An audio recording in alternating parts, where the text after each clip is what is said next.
Hello friends, welcome back to my YouTube channel PD tech math. तो आज वाले lecture में हम डिस्कस करने वाले हैं Kosi problem. Partial differential equation में जो कोसी प्रॉब्लम है, आज हम उसी को डिस्कस करने वाले हैं। ओके, तो सबसे पहले आपको ये पता होना चाहिए कि जो आपके पास quasi linear partial differential equation होती है, जब हम उसका सोल्यूशन फाइंड आउट करते हैं तो उसका सोल्यूशन आपका कुछ इस टाइप का आता है ना, z is equal to F X Y, इसी टाइप का आता है। और जो ये सॉल्यूशन आपका होता है, इसको आप क्या बोलते हो? इंटीग्रल सरफेस, है ना, is called integral surface. Okay, इसको हम क्या बोलते हैं? इंटीग्रल सरफेस, है ना। अब हम बात कर लें कि जब हमने ओडी के सॉल्यूशंस की बात की थी, ऑर्डिनरी डिफरेंशियल इक्वेशंस के सॉल्यूशन की बात की थी, वो भी आपको याद होगा, उसको हम क्या बोलते थे? और जो ऑर्डिनरी में जो सॉल्यूशन आता था वो कुछ इस टाइप का होता था, y is equal to F X plus C, और जो c था वो क्या था? आर्बिट्रेरी कांस्टेंट, है ना। और हम इसको क्या बोलते थे? Family of curve, family of curve, यही बोलते हैं हम इसको, है ना। और जब हम यहाँ पे पीडी में सॉल्यूशंस फाइंड आउट करते हैं तो आपके पास जो सॉल्यूशंस है वो कुछ इस टाइप से आते हैं, u is equal to 5v, या फिर हम कुछ ऐसे लिख देते हैं 5 of uv is equal to 0। ये हमने पिछले लेक्चर में डिस्कस किया है, ये आप देख लेना, ठीक है। सॉल्यूशन हम कैसे फाइंड आउट करते हैं। और जो यहाँ पे ये फाई है, ये जो फाई है, ये आपके पास क्या है? आर्बिट्रेरी डिफरेंशिएबल फंक्शन, है ना, इज आर्बिट्रेरी डिफरेंशिएबल फंक्शन, ठीक है। अब यहाँ पे देखिए, इधर जो ये सॉल्यूशन है इसको हम क्या बोलते हैं? Family of curve. और यहाँ पे जो ये सॉल्यूशन होगा इसको हम क्या बोलेंगे पार्शियल डिफरेंशियल इक्वेशन में? Family of integral surface. Okay, याद रखना, फैमिली ऑफ इंटीग्रल सरफेस, ठीक है, फैमिली ऑफ इंटीग्रल सरफेस, ठीक है। यहाँ तक आ गया समझ में। अब उसके बाद देखिए, हम ओडी में क्या करते थे? ओडी में आपके पास क्या था? ओडी में आपके पास जो इनिशियल कंडीशन होती थी कुछ इस टाइप से, एक आपके पास इनिशियल कंडीशन दी हुई होती थी, जैसे y of 0 is equal to 0, तो ये हम पुट करके हम c की वैल्यू को यहाँ से फाइंड आउट कर लेते थे, है ना, यही करते थे। अब इसी टाइप से पीडी में आपके पास क्या होगा? कोसी प्रॉब्लम की अगर हम बात करें तो यहाँ पे आपके पास एक पैरामीट्रिक कर्व होगा, ठीक है, क्योंकि यहाँ पे देखिए ये सरफेस है तो किसी पॉइंट से नहीं बल्कि कर्व से पास होगा, ठीक है। यहाँ पे आपके पास क्या होगा? एक मिनट, यहाँ पे आपके पास क्या होगा? एक कर्व होगा से X T Y T and Z T, ठीक है। और जो टी है यहाँ पे ये क्या है? एक पैरामीटर है, ठीक है। And this is a curve, ठीक है। ये आपके पास एक कर्व गिवन होगा। तो हम यहाँ पे क्या करते हैं, आपके पास जो क्वेश्चंस आते हैं कुछ इस टाइप से आएगा कि find the integral surface of PD passing through this curve, ठीक है। ये कुछ इस टाइप से आपको कर्व गिवन होगा, वहाँ पे पैरामीट्रिक कर्व, ठीक है। तो आपको क्या करना है, वहाँ पे इंटीग्रल सरफेस फाइंड आउट करना है पीडी का, ठीक है। आ गया समझ में। इसको हम फैमिली ऑफ कर्व बोलते हैं जब हम ओडी की बात करते हैं, और जब हम पीडी की बात करते हैं तो हम क्या बोलते हैं? फैमिली ऑफ इंटीग्रल सरफेस, ठीक है। अब जो क्वेश्चंस आपके आते हैं वो क्या आते हैं? देखिए, कुछ इस टाइप से मिलेगा आपको। क्वेश्चंस आपको किस टाइप से देखने को मिलते हैं? Find the integral surface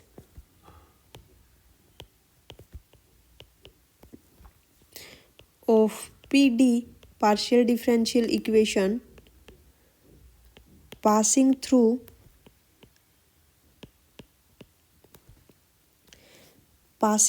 this curve. आपके पास एक कर्व गिवन होगा, वहाँ पे पैरामीट्रिक कर्व, ठीक है। अब उसके बाद देखिए, अगर मैं यहाँ पे कहूँ कि integral surface passing through a given curve, तो उसी को हम क्या बोलते हैं? कोसी प्रॉब्लम, ठीक है। ये देखिए, जो आपके कोसी प्रॉब्लम है इसी को हम यहाँ पे क्या बोल देते हैं? कोसी, जो कोसी प्रॉब्लम है इसी का नाम है कि integral surface integral surface passing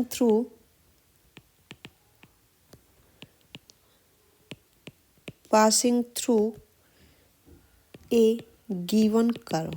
okay, आ गया समझ में? अगर आपके पास कुछ ऐसा देखने को मिले मीन्स कोसी प्रॉब्लम की ही बात की गई है या फिर इनिशियल वैल्यू प्रॉब्लम गिवन हो। ठीक है, अब हम बात कर लेते हैं कि इसके स्टेप्स क्या है, कैसे फाइंड आउट करते हैं हम यहाँ पे इंटीग्रल सरफेस। तो देखिए, सबसे जो फर्स्ट स्टेप होगा, फर्स्ट स्टेप आपका क्या होगा यहाँ पे, फर्स्ट स्टेप आपका क्या होगा, फर्स्ट स्टेप इज, देखिए आपके पास यहाँ पे इक्वेशन दी हुई होगी। ठीक है, लैग्रेंज इक्वेशन ही मान लीजिए क्योंकि इस टाइप की लैग्रेंज इक्वेशन ही होती है। आपके पास ये इक्वेशन गिवन होगी, let P plus Q small Q, ये आपके पास एक पीडी गिवन है। ठीक है, तो हमें सबसे पहले यहाँ पे क्या करना है, जो आपके पास ये पीडी गिवन है यहाँ पे आपको Lagrange auxiliary equation write down करनी है। ठीक है, जो आपके पास ये पीडी गिवन है इसकी Lagrange auxiliary equation write down करनी है। हमने पिछले लेक्चर में आपको बताया भी है कि कैसे लिखते हैं। ठीक है, इस इक्वेशन के आपको क्या करना है, लैग्रेंज ऑक्सिलरी इक्वेशन। ओके,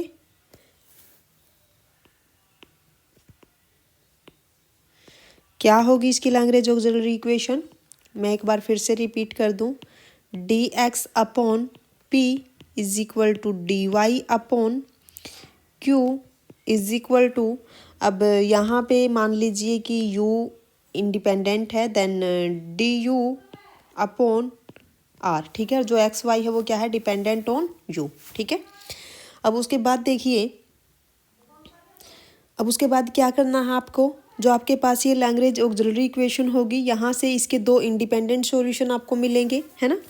अब जो आपके पास ये इक्वेशन होगी इसके आपके पास दो इंडिपेंडेंट सॉल्यूशन मिलेंगे, ये भी मैंने करवाया है, आप पिछला लेक्चर देखना अच्छे से समझ जाओगे। ठीक है, then it's two independent solution, linearly independent solution. क्या थे लीनियरली इंडिपेंडेंट सॉल्यूशन आपके यहाँ पे, एक आपके पास था U X Y Z is equal to, अब U X Y Z is equal to C1 and V X Y Z is equal to C2। ठीक है, तो ये आपके पास क्या हो गए, दो लीनियरली इंडिपेंडेंट सॉल्यूशन हो गए। Say this equation is first equation and say this is second equation. Okay, अब जो सेकंड स्टेप आपका होगा उसमें क्या करना है आपको, सेकंड स्टेप में क्या करना है, सेकंड स्टेप में क्या करोगे, let parametric curve is given, आपके पास पैरामीट्रिक गिवन होगा, है ना, late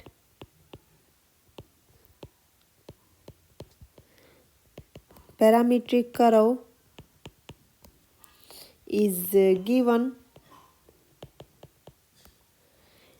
x is equal to X T, जो t है ये क्या है, पैरामीटर है। Okay, Y T and Z T. Okay, and वे है t इज पैरामीटर। ठीक है, यहाँ तक ठीक है, कर लोगे। अब उसके बाद आपको क्या करना है, जो आपके पास ये कर्व है, जो आपके पास ये लीनियरली इंडिपेंडेंट सॉल्यूशंस है इसमें पुट कर देना है। ठीक है, put this curve in solution, put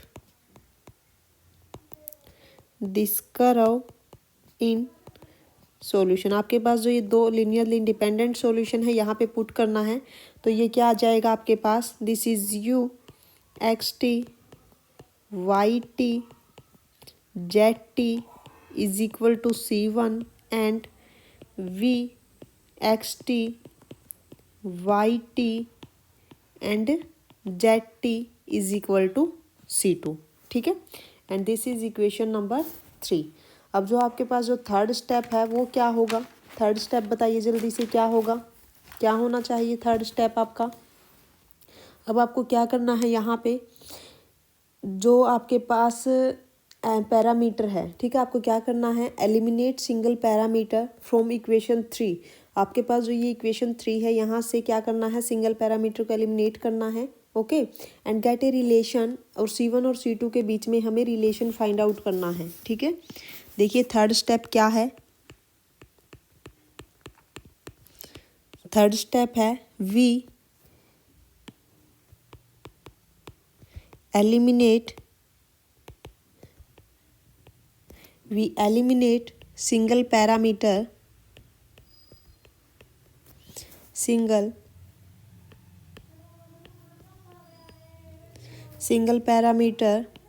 from equation 3 and get a relation. उसके बाद हमें वहाँ से क्या मिल जाएगा, C1 एंड C2 के बीच में एक रिलेशन मिलेगा, and get a relation involving C1 and C2। ठीक है, एंड देन फिर आपको क्या करना है, C1 C2 के बीच में रिलेशन मिल जाएगा। उसके बाद आपको क्या करना है, C1 C2 को रिप्लेस कर देना है, जो आपके पास टू लीनियरली इंडिपेंडेंट सॉल्यूशंस है वो वैल्यूज पुट करके। ठीक है, finally we replace C1 and C2 with help equation 2 में क्या था, लीनियरली इंडिपेंडेंट सॉल्यूशंस थे, एंड रिक्वायर्ड, उसके बाद आपको क्या मिल जाएगा, and required integral surface. Okay, and required integral solution. ठीक है, तो हम इससे रिलेटेड क्वेश्चंस करेंगे। उससे पहले एक बार आप रिवाइज कर लो तीनों स्टेप क्या है। सबसे पहले आपके पास ये एक पीडी गिवन होगी, इस पीडी की हेल्प, जो आपके पास पीडी गिवन है उसकी लैग्रेंज ऑक्सिलरी इक्वेशन आपको राइट डाउन करनी है। और पिछले लेक्चर में हमने किया था कि जो लैग्रेंज ऑक्सिलरी इक्वेशन है उसके कोरस्पॉन्डिंग आपको उसके दो लीनियरली इंडिपेंडेंट सॉल्यूशंस मिलेंगे, U एंड V। ठीक है, सेकंड स्टेप में आपको क्या करना है, आपके पास एक पैरामीट्रिक कर्व गिवन होगा, जो आपके पास वो कर्व गिवन है वो आपको इन सॉल्यूशंस में पुट कर देना है। ठीक है, थर्ड स्टेप में क्या होगा कि यहाँ से t को एलिमिनेट कर देना है, यानी कि जो पैरामीटर है एलिमिनेट कर देना है। C1 और C2 के बीच में एक रिलेशन फाइंड आउट करना है।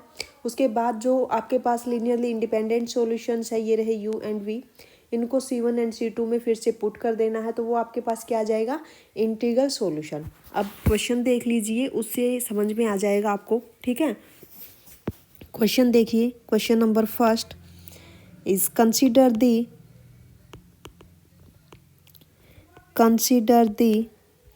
initial value problem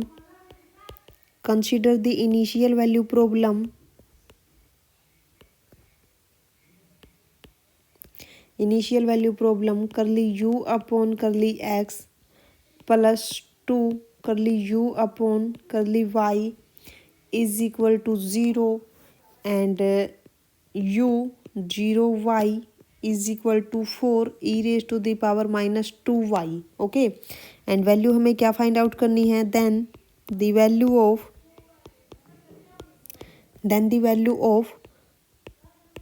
u11। तो हमें यहाँ पे u111 की वैल्यू फाइंड आउट करनी है कि क्या होगी। तो देखिए सबसे पहले आपके पास ये इक्वेशन गिवन है, करली u अपॉन करली x प्लस 2 करली u अपॉन करली y इज इक्वल टू 0। ठीक है, अब यहाँ पे देखिए जो कैपिटल P है वो 1 है, एंड जो Q है वो क्या है, 2 है, एंड R यहाँ पे क्या है, 0 है। ठीक है, और जो U है यहाँ पे ये आपका इंडिपेंडेंट है। ठीक है, एंड जो X एंड Y है ये आपके पास क्या है, डिपेंडेंट ऑन U। ठीक है, अब इसकी ऑक्सिलरी इक्वेशन आप राइट डाउन कीजिए, क्या होगी, लैग्रेंज ऑक्सिलरी इक्वेशन। ठीक है, तो क्या होगी, लैग्रेंज ऑक्सिलरी इक्वेशन क्या होगी, इसके लैग्रेंज ऑक्सिलरी इक्वेशन जल्दी से बताइए, dx upon 1 is equal to dy upon 2 is equal to du upon 0। ठीक है, अब हमें यहाँ पे इसके दो linearly independent solutions find out करने हैं। तो सबसे पहले आप यहाँ पे इन दोनों को कंसीडर कर लीजिए, फर्स्ट एंड सेकंड को। जब फर्स्ट और सेकंड को कंसीडर करोगे तो यहाँ से क्या आएगा, dx upon 1 is equal to dy upon 2। तो ये आपके पास आ जाएगा y minus 2x is equal to C1। This is equation number first. Okay, अब उसके बाद हम यहाँ पे कंसीडर कर लेते हैं कौन सी, उसके बाद कंसीडर कीजिए, उसके बाद हम यहाँ पे फर्स्ट और थर्ड को कंसीडर कर लेते हैं। तो ये क्या आएगा, D U is equal to 0। This implies integrate करने पे क्या मिलेगा, u is equal to C2 and this is equation number second. ठीक है, तो यहाँ पे देखिए आपके पास ये दो लिनियरली इंडिपेंडेंट सॉल्यूशन मिल गए, है ना। अब हमें क्या करना है, पैरामीट्रिक जो आपके पास कर्व गिवन है, आपके पास जो कर्व है ये है, तो कर्व को हमें क्या करना है, पैरामीट्रिक फॉर्म में राइट डाउन करना है ना। नाउ अगर पहले से ही पैरामीट्रिक फॉर्म में है तो वो अलग बात है, अगर उसने खुद ही बोल रखा है, लेकिन यहाँ पे हमें सिंपली एक कर्व गिवन है तो हमें पैरामीट्रिक फॉर्म में पहले कन्वर्ट करना पड़ेगा, है ना। तो कीजिए, यहाँ पे क्या करोगे, right given curve.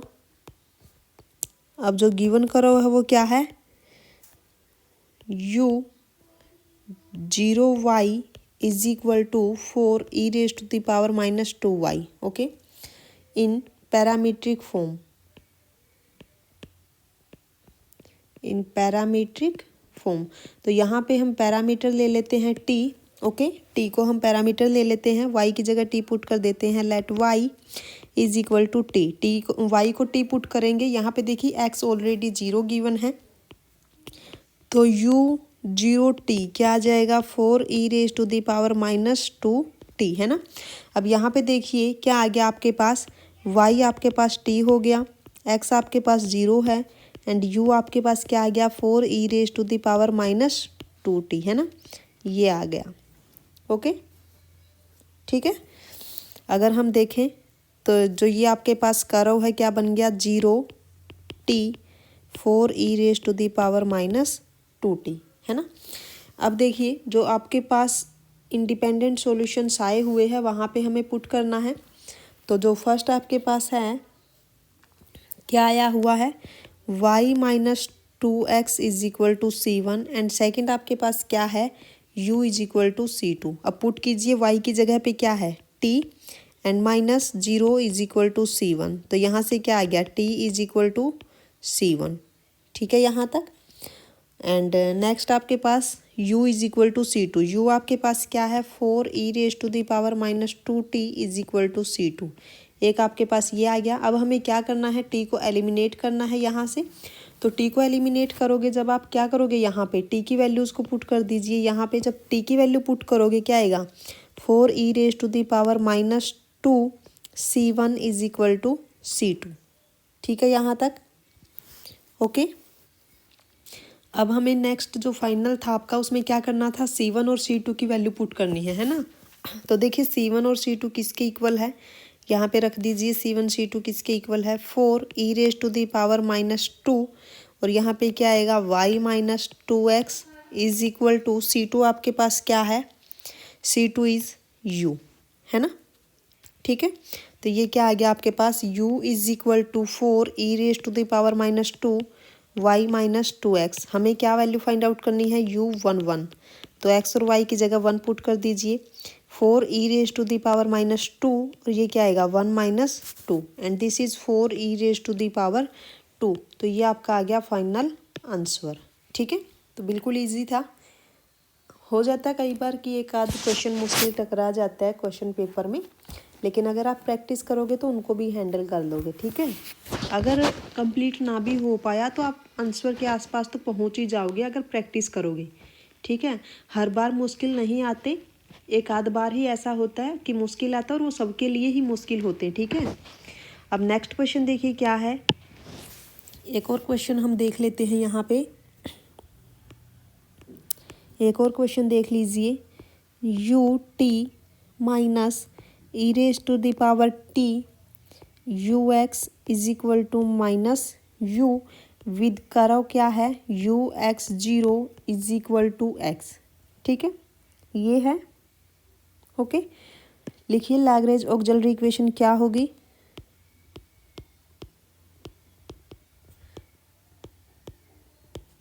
Lagrange auxiliary equation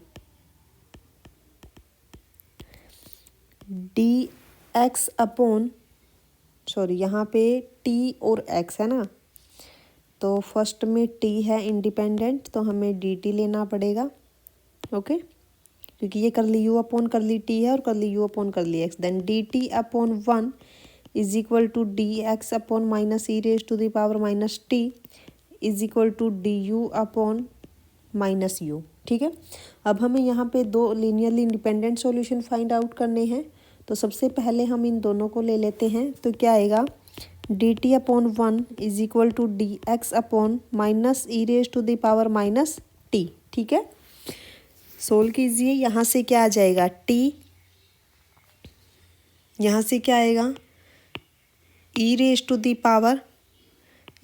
the power minus T is equal to, यहाँ से क्या आएगा, एक्स प्लस सी वन, है ना, एक्स प्लस सी वन, क्योंकि माइनस माइनस प्लस हो जाएगा यहाँ से। ठीक है, दिस इम्प्लाइज यहाँ से क्या आ गया, X minus E raise to the power minus T is equal to C one. ठीक है, एक तो आपके पास ये आ गया सॉल्यूशन। सेकंड में हम यहाँ पे कंसीडर कर लेते हैं फर्स्ट एंड थर्ड, है ना, यहाँ पे ये दोनों ले लेते हैं हम फर्स्ट एंड थर्ड। तो क्या आएगा, D T upon 1 is equal to D U upon minus U. Integrate कीजिए, क्या आएगा, T is equal to minus log of U plus C two. Okay, and this implies T plus log of U is equal to C two. ठीक है, एक आपके पास ये हो गया। अब हमें क्या करना है, जो आपके पास कर्व गिवन है इसको पैरामीट्रिक फॉर्म में कन्वर्ट कर लेना है। तो पुट कर दीजिए। देखिए टी हम यहाँ पे नहीं लेंगे अब की बार पैरामीटर, क्योंकि पीडी में ही आपके पास टी इन्वॉल्व है, तो हम यहाँ पे कुछ और ले लेते हैं। हम कंसीडर कर लेते हैं let X is equal to M. Okay, let X is equal to M. तो कर्व आपके पास क्या बन जाएगा, एम 0 एंड यू क्या आ जाएगा, एम। ये आपके पास क्या आ गया, एक कर्व आ गया, है ना। अब पुट कर दीजिए यहाँ पे। देखिए कर्व आपके पास क्या आ गया, एम 0 एम, है ना। ये आपके पास क्या है, X of M, this is Y of M and this is U of M, है ना। तो जब आप पुट करोगे तो आपके पास क्या आएगा, पुट कीजिए। फर्स्ट आपके पास लीनियरली इंडिपेंडेंट सॉल्यूशन क्या था, देखिए फर्स्ट आपके पास था X minus E raise to the power minus T is equal to C one, and second आपके पास क्या है, T plus log of U is equal to C two. ठीक है, तो एक्स की जगह पे क्या है, M minus and E raise to the power minus T. एक मिनट, यहाँ पे टी है फर्स्ट में, ये टी है, ठीक है, और ये है एक्स।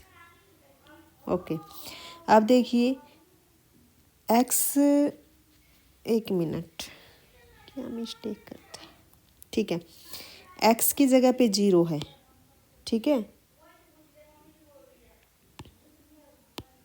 एक मिनट रुक जाइए। ओके ओके, करो में तो यहाँ पे आपके पास एक्स ही गिवन है ना फर्स्ट पे, ये आपके पास एक्स ऑफ एम है एंड ये आपके पास टी ऑफ एम है और ये आपके पास यू ऑफ एम है। तो यहाँ पे आपके पास क्या आ जाएगा, एक्स की जगह पे एम है माइनस टी की जगह पे 0 है, देन 1 इज C1, ठीक है, ये आ गया। अब यहाँ पे देखिए एम की वैल्यू क्या आ जाएगी, यहाँ से C1 प्लस 1। अब टी की जगह पे यहाँ 0 है, प्लस लॉग ऑफ यू आपके पास क्या है, m is equal to C2, ठीक है। तो यहाँ से क्या आ गया, log of m is equal to C2। ओके, तो ये आपके पास फर्स्ट इक्वेशन हो गई, ये आपके पास सेकंड हो गई। अब फर्स्ट और सेकंड से हम क्या करते हैं, m को एलिमिनेट करेंगे। तो वैल्यू पुट कर दीजिए m की जगह पे, यहाँ देखिए ये m की वैल्यू आप यहाँ पे पुट कर दीजिए। तो क्या आएगा, log of C1 plus 1 is equal to C2, है ना।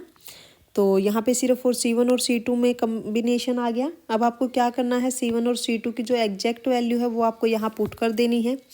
तो क्या आएगा, लॉग ऑफ C1 क्या है, x minus E raise to the power minus T plus 1 is equal to C2 is t plus log of u। तो exponential form में क्या आएगा, x minus E raise to the power minus T plus 1 is equal to E raise to the power T plus log of u। And this is X minus E raise to the power minus T plus one is equal to E raise to the power T into E raise to the power log of U. और ये क्या होगा, X minus E raise to the power minus T plus one is equal to E raise to the power T into U. हमें U की value यहाँ से find out करनी, तो क्या आएगा, U is equal to E raise to the power minus T X minus E raise to the power minus T plus one. ठीक है, तो ये आ जाएगा आपके पास सॉल्यूशन। ओके, ऐसे ही आपको सोल्व करने हैं सारे क्वेश्चंस। ठीक है, अगर कोसी प्रॉब्लम का कोई भी क्वेश्चन आ जाता है तो इसी टाइप से आपको करना है। सबसे फर्स्ट स्टेप जो होगा, आपको ऑक्सिलरी इक्वेशन लिखनी है, उसके दो linearly independent solution find out करने हैं। देन आपको क्या करना है, वहाँ पे C1 और उसके बाद आपको क्या करना है, पैरामीट्रिक इक्वेशन जो होगी आपकी, ठीक है, पैरामीट्रिक इक्वेशंस को पुट कर देना है वहाँ पे सॉल्यूशंस में। उसके बाद आपको जो पैरामीटर है उसको एलिमिनेट करना है। देन C1 एंड C2 में ही आपको कॉम्बिनेशन बनाना है। ठीक है, जब पैरामीटर एलिमिनेट हो जाए और C1 C2 में ही आपके पास इक्वेशन आए, तो उसके बाद आपको जो C1 C2 की वैल्यू है वो पुट कर देनी है। ठीक है, देन आपके पास सॉल्यूशन आ जाएगा। ओके, तो यही है आपके पास कोशी प्रॉब्लम। अगर आपको वीडियो अच्छी लगी हो तो लाइक ज़रूर कर देना, और चैनल पे अगर पहली बार आए हो तो सब्सक्राइब करना मत भूलना। Okay, thank you so much.